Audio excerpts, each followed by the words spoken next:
So hello again, and welcome to episode 2 of this series of Winning the Opening. And we're looking at the white side of the French advanced variation. In the previous episode, we looked at a couple of things that can, a couple of danger areas for black. If he trades his light squared bishop too soon, if his dark squared bishop on the king side or even his king side knight gets trapped, or a combination of playing against both of them ends up trapping one or the other. For today's episode, what we're going to do is, first of all, we're going to put the position on the board e4, e6, d4, d5 and e5. This is the basic position. Now any French player will know, and if you've played against the French a bunch of times, you'll also know that a big part of playing the French is, sure, white gets a little bit of space advantage here, but black wants to try and hack away at this center. Very often we'll do this with pawn moves such as c5 and f6, and with also knight moves after the pawn has gone to c5, of course, and also queen moves with the pawn on c5. All of them designed to pressure the white center and to try to get some build up some counterplay. So what we're going to talk about in this episode is the risk of black getting a little bit too greedy, a little bit too fast, and trying to pressuring these 2 points and maybe even grabbing a pawn either on d5 or e5, but doing so a little bit too soon and getting punished for it. So without further ado, let's move on to the games. First game that we're going to look at continued. It started off very normally. You have typical French advance line, and now not queen b6, but rather black played the move knight to c6. Now white played knight f3, and now black played queen b6. Notice all the pressure that black is putting on the d pawn. White now plays the move bishop to d3, and black grabs the pawn on d4. White takes back, but of course black realizes, I cannot take again because knight takes d4, knight takes d4, queen takes d4. The queen is undefended and it's being x-rayed, and as you saw in the previous in the first episode, this diagonal is very problematic, and white has to move bishop b5 check, picking up the queen. So black did see this and instead continued with the move bishop to e7. But now we're beginning to see one of the problems that black is going to have. As you saw, the bishop has gone here, so now where is this knight going to go? We talked a lot about this in the previous video. The knight goes to c3, black plays the move bishop to d7, and now white simply castles. Black wants to continue chipping away at this, and he plays the move f6. He's hoping white will capture back on f6, and then that way black can play knight takes f6, bringing his knights to a nice square and getting ready to castle, and black would have a good position. White isn't going to be so accommodating and instead played the move rook to e1.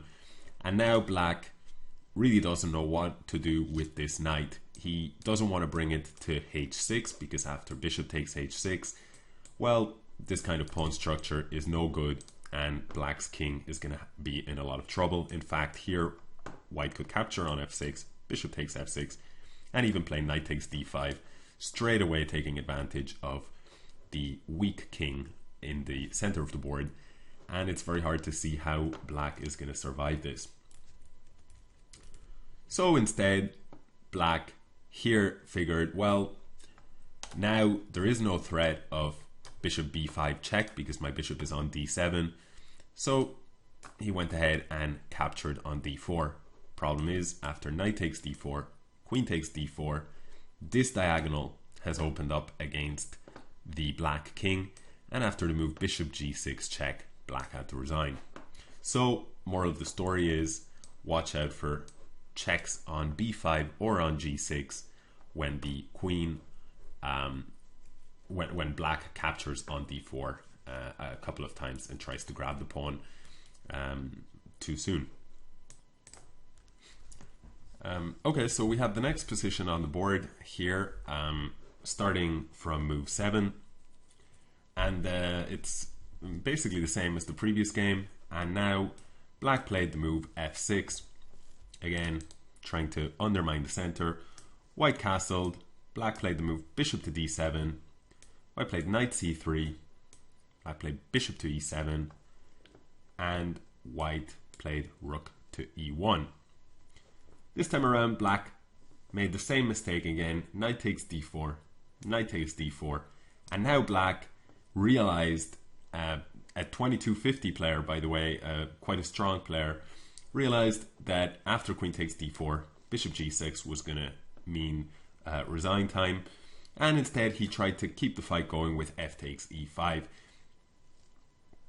Now white could simply play rook takes e5, but I wanted to show how white finished the game off very, very fast indeed. He played the check here on h5, still using this diagonal against the open black king, and now getting ready to possibly recapture on e5, either with the queen, well, almost certainly with the queen. Black played the move g6, and now here's another typical idea. The rook on h8 is undefended, so white has bishop takes g6 check. If h takes g6, then queen takes h8 is troublesome. Black could resign, but he played king d8, pinning his hopes on the fact that two of white's pieces are attacked, so maybe he can get back his piece. But of course, after knight f3, h takes g6 would not be an option because the rook is still hanging. So the position is definitely desperate. White played queen takes e5, hitting the rook on h8, and after bishop f6, another tactical idea, it would appear as though black is going to win a piece, but he has the move bishop to g5, and this forces bishop takes g5, and now white has his pick of queen takes rook or queen takes bishop, both of which will leave him up a lot of material. Let's now look at a little bit more tricky example, but it builds on everything that we've covered until now. Let's go back to the main position. Black plays c5, c3. Now black continues with the move knight to c6, knight f3, queen to b6, and white plays a very common move, very nice idea, a3. Simply planning on playing b4 and trying to resolve this tension. White wants to just hang on to solidify his space advantage, and if he's able to complete his development and will have more space, then he's in line for a good middle game and a good game overall for him, a good position. So after a3, black likes to prevent this with a5, and now white plays the move g3 to continue his development. Black captured on d4, white recaptured on d4, and now black played the move bishop to d7. The c3 square is available, so the knight goes there.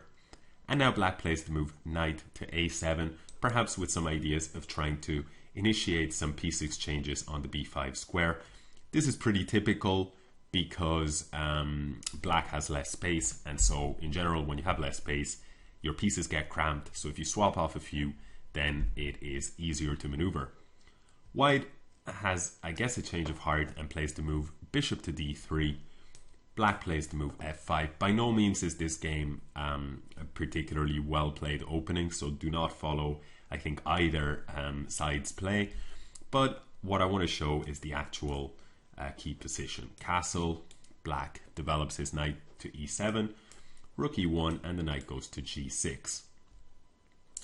Now, this move kind of is comes in handy when the knight is on this square because, well, the g-pawn makes sure that the knight is not going to be too active.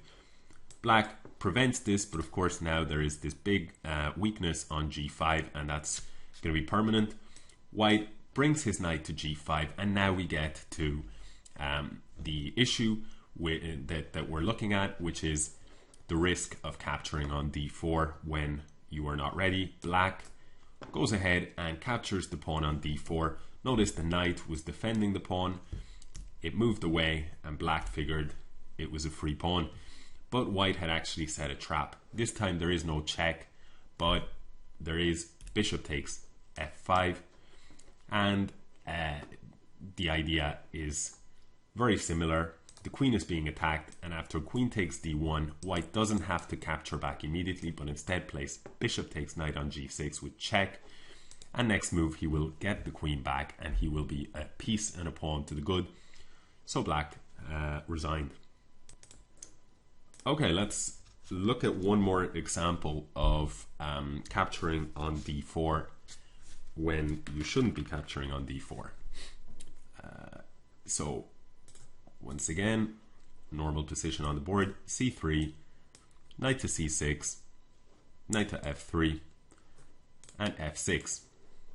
This is a pretty normal way of playing by black. This is pretty much mainline stuff. White plays the move bishop to d3, and now black plays queen to b6.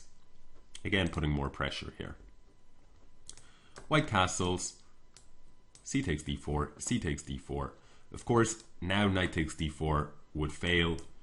In this particular line, both checks would pick up the queen because both diagonals are open.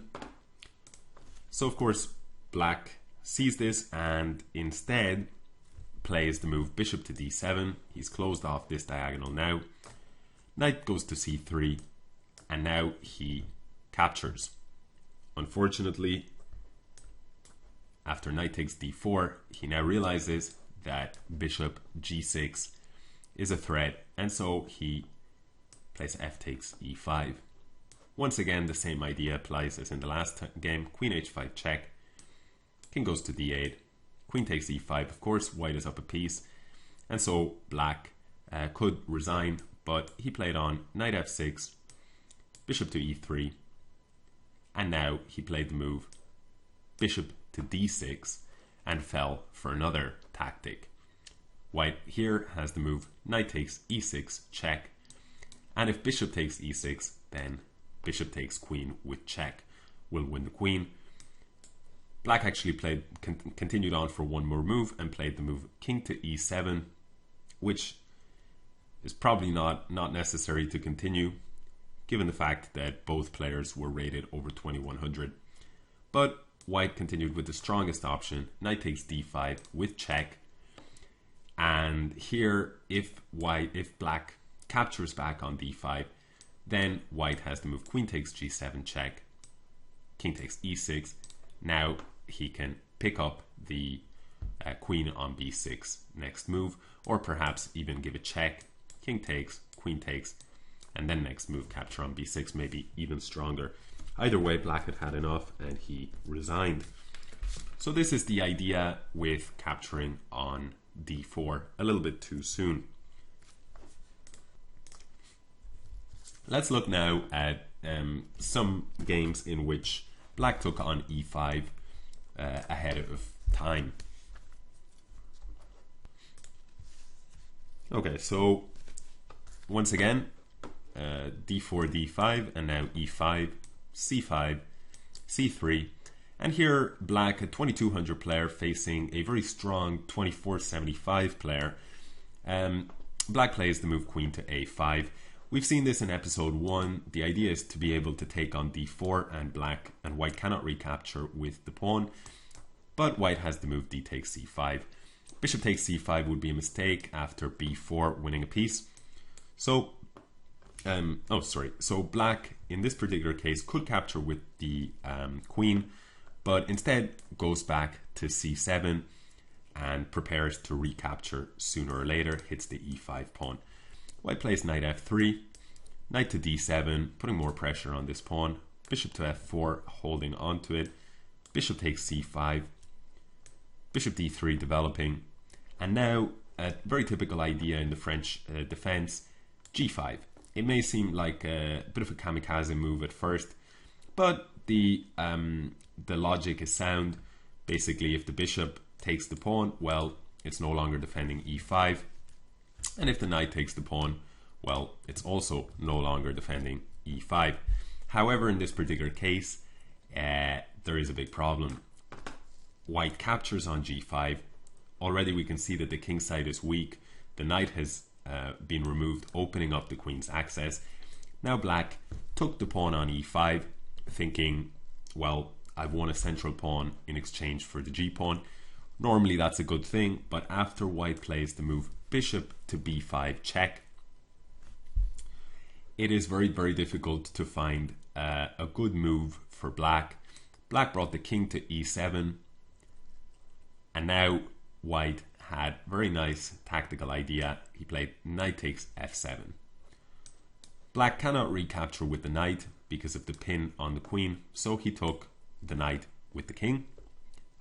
Oh, in fact, sorry, he did not take the knight with the king, but let's imagine that he did. The problem with that would be queen h5 check. Next move is going to be bishop takes e5.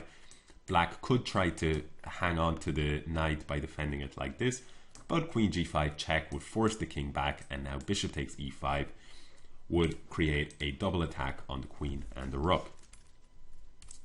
So because of this, black went for the counterattack of knight d3 check, also a typical idea. Discover attack on the bishop. White can capture back with the queen. Queen takes bishop, but the problem is the rook is hanging, and now black played the move queen c1 check, trying to pick up this rook, but white didn't have a problem with that. Played king to e2. Black takes the rook. Now we have a situation where white has 3 minor pieces and a rook. Black also has 3 minor pieces and a rook. White has 6 pawns against 5. So white can be said to be up a pawn. But the problem is that after the move queen takes h7 check, the very exposed black king is in a lot of trouble, and the knight on g8 is actually falling. Black cannot come to the defense of the knight because either knight g6 would be checkmate, or queen f7 would also be checkmate. Okay, let's look at one more game on this capturing e5 theme. It's very, very similar to something we've already looked at, so this time I would expect that you'll be able to very quickly see what's going to happen to black. c3, queen b6, knight f3, knight c6, bishop to e2. Black plays the knight out via e7. Now that black cannot recapture with the bishop, white captures the pawn on c5. Queen takes c5, bishop e3, developing with tempo because the queen needs to move around. Queen a5, white castles.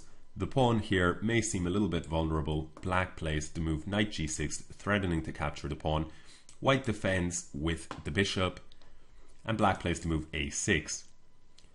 White steps away with his king to h1, probably because he expects that sooner or later he'll remove his knight and will try to push the f-pawn, although perhaps there were better moves than this.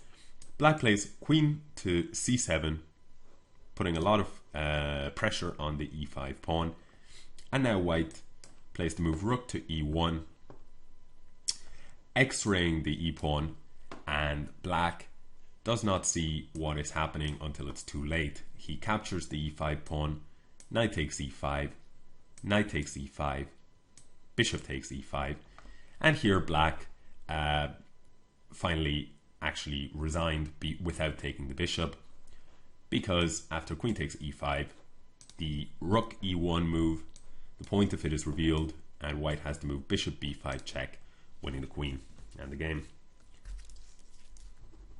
So let's see just one final game for this episode on the poison pawns of d4 and e5.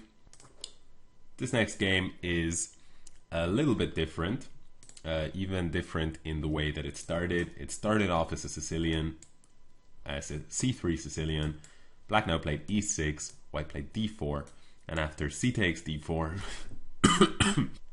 c takes d4, d5, e5, we now have this French pawn structure on the board. Black played the move knight to c6, knight to f3, and now black played f6, trying to undermine the white center.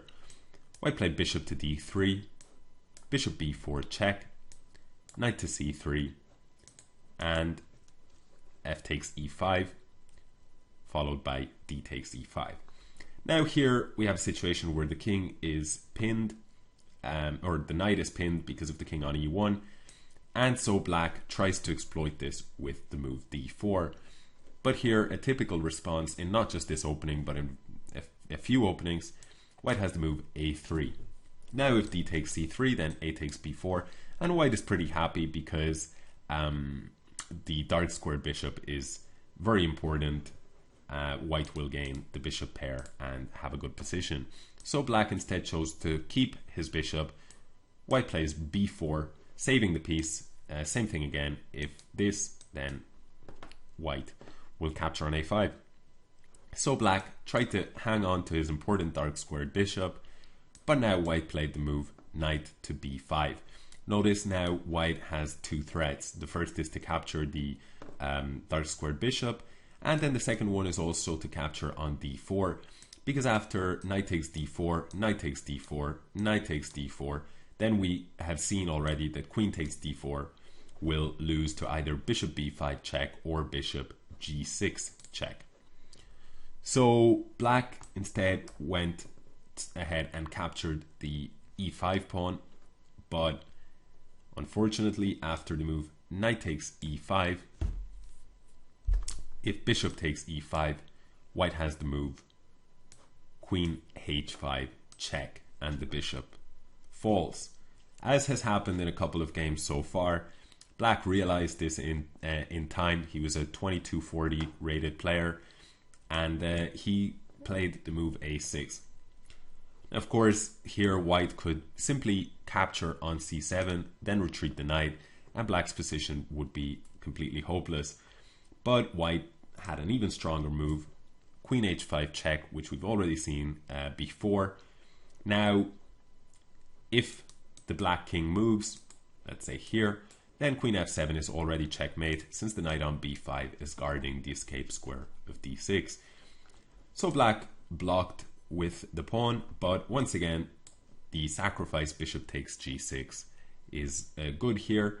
Now if h takes g6, in some lines white could capture the rook, but in this case, because of the checkmate on f7, white would simply be capturing the pawn and giving checkmate the next move.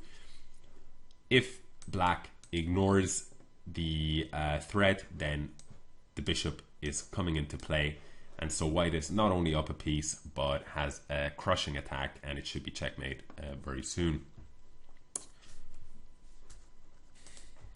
So yeah, that's it from me for this episode.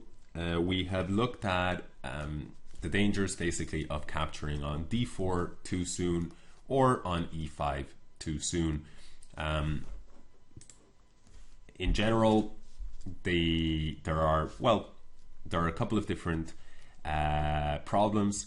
Very often, a lot of it goes on this diagonal, this open diagonal, a discovered check on this diagonal, and also sometimes a discovered check on this diagonal. We saw the idea of bishop b5 check, we also saw bishop g6 check, we saw queen h5 check, and I think we even saw queen a4 check. So these are the main problems with capturing on e5, but there are also on e5 or d4, but there are also some other problems, such as when a knight captures on d4 here, and there's a queen on b6, and then this bishop on c1 goes to e3 and pins the queen. So yeah, that is it for this episode. I hope you enjoyed it, and I will be back with episode 3 very soon. See you next time.